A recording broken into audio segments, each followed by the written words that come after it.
Welcome back to Asian in Focus. I'm Color Tabunda Jr. from the New Era University School of International Studies. Today we are honored to have as guest a former commissioner of the National Commission on the Role of Filipino Women, Dr. Feby Mangahas.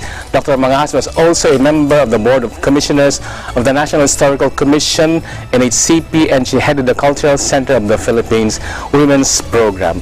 Aside from that, she is also an author and co-author of textbooks on Philippine history and social studies, and her essays on women and babaylan feminism are a significant grounding of feminism in Philippine culture and history. Welcome to the program, Dr. Feby Mangahas. Okay. Good afternoon. Thank you. So while the eyes of the whole country was transfixed with what's happening in the Southeast Asian Games, we were at the same time quietly observing the Human Rights Consciousness Week in the Philippines. What is the participation of the women's sector in this celebration, in this observance? Well, for our NGO Women in Development, we are a member of the National Committee on Human Rights Consciousness, Human Rights Consciousness Week, organized by the Commission on Human Rights. Okay. So we participated in launching the week. And then last year we had an interfaith dialogue on human rights, because we believe that religions, all kinds of religions, are grounded in human rights, because we value human life, human freedom, human dignity.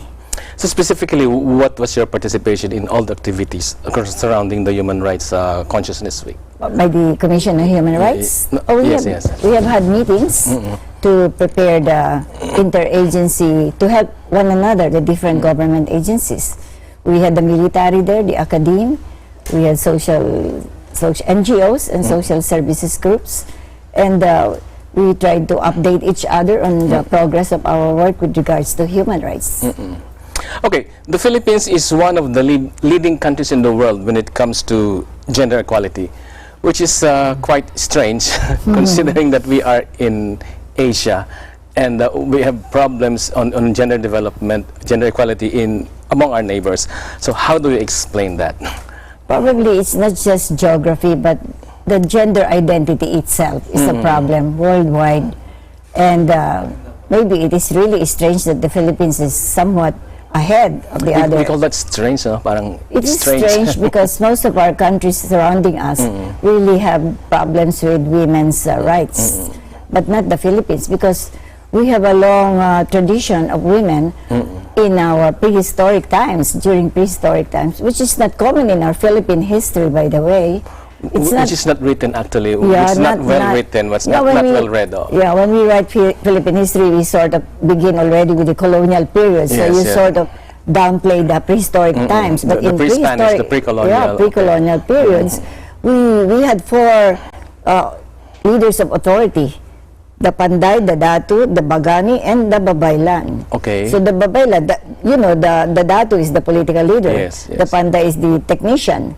Okay. And then the warrior is the Bagani, Okay. But one of them leading the community is the priest. The priestess. The priestess. But actually the priestess had many functions. She was in charge not only of the spiritual realm, but also of the physical realm, in terms of, predicting the weather, curing diseases, mga ganyan. So women were into several fields: physical, material, helping the Datu, telling them when to plant, when to go to war, and then in the spiritual realm, to cure the diseases, to cure psychological problems of the community, and many others, like cultural also.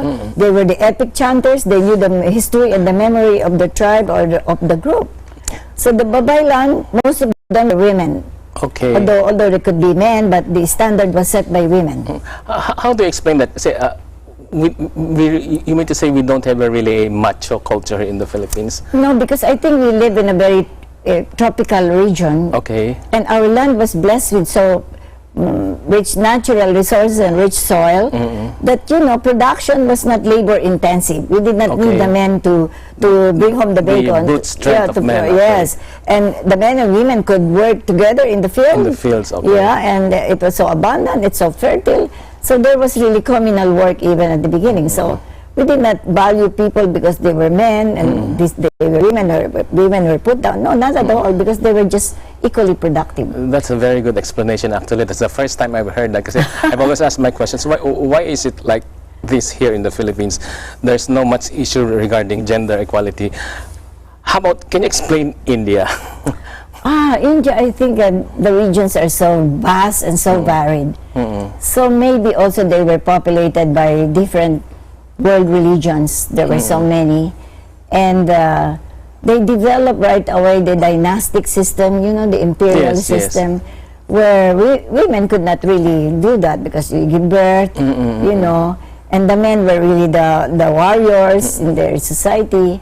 And there were many wars because they were imperial wars at the and these wars, of course, were led by men. Men. And that's why they looked down on women in a way, but you know, they also valued women for the fertility, for being mother and all of that.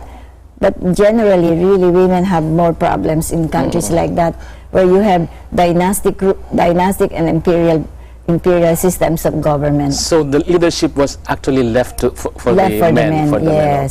So that's India, and of course, India right now is all over the news because of what's happening there right now when it comes to, you know, crimes of violations against women, right? Yeah, maybe in the remote areas, but in the urbanized, among educated classes, that is not so. Maybe we cannot generalize for India. Okay. What about Japan? Japan is a very modern society, but women are still relegated. They have a relegated role. Yeah, because they developed warrior class, warlordism was early in Japan, feudalism was early in Japan. So the men had to be there in the forefront. They had to do a lot of fighting, but you know, if you watch telenovelas, the women there are very, very cunning and very powerful also behind the men, and you know, manipulating powers behind the throne also. But generally, really, men were ahead of the women in that society, where you have to really fight one another for supremacy. And of course, the leadership belongs to those who have the brute strength. Yes, brute strength. But I like your explanation on why are women in the Philippines like this. We don't really have issues on gender equality because of our climate, you know, of our rich resources. And also we are island groups. Groups who are not in one massive land continent where you need an imperial force to govern. So we had small units like barangays, you know, and little towns and little villages before we became one geographic unit under Spain. But even that was not really a united nation as a whole. We remain ethnic groups then. We still have regionalism, we still have this, but still the women already had a long history of being equal. I guess we had that experience. But of course, leadership in the barangays were mostly left to the men, the datus. Yeah, do we have examples of women datus? Well, rarely, but women would not ambition to become datus because as babaylan, they have massive powers by itself, diba? They have culture, they have spirituality, they have health. It's like having 4 departments under you.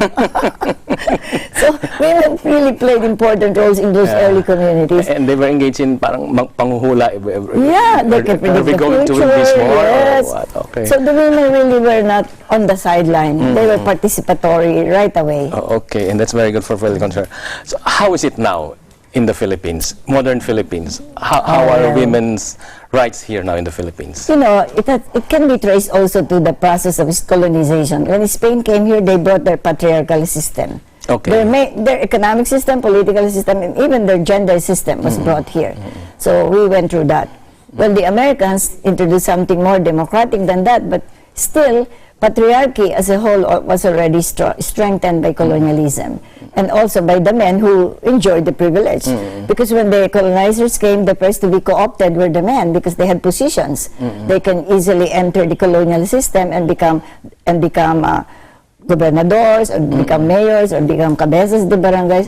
But the babaylans were not included in the whole system. In fact, they were the rivals of the friars, di ba? Yes, of the friars who were all male. And so there was this early babaylan suppression, which was very violent in our history. So that's during the colonial era. Yeah, colonial era. What about now, present? Well, in the modern era, you know, it's very difficult to say that women have not gained some rights. We have, but we are still looked upon as sex object generally, whatever you say.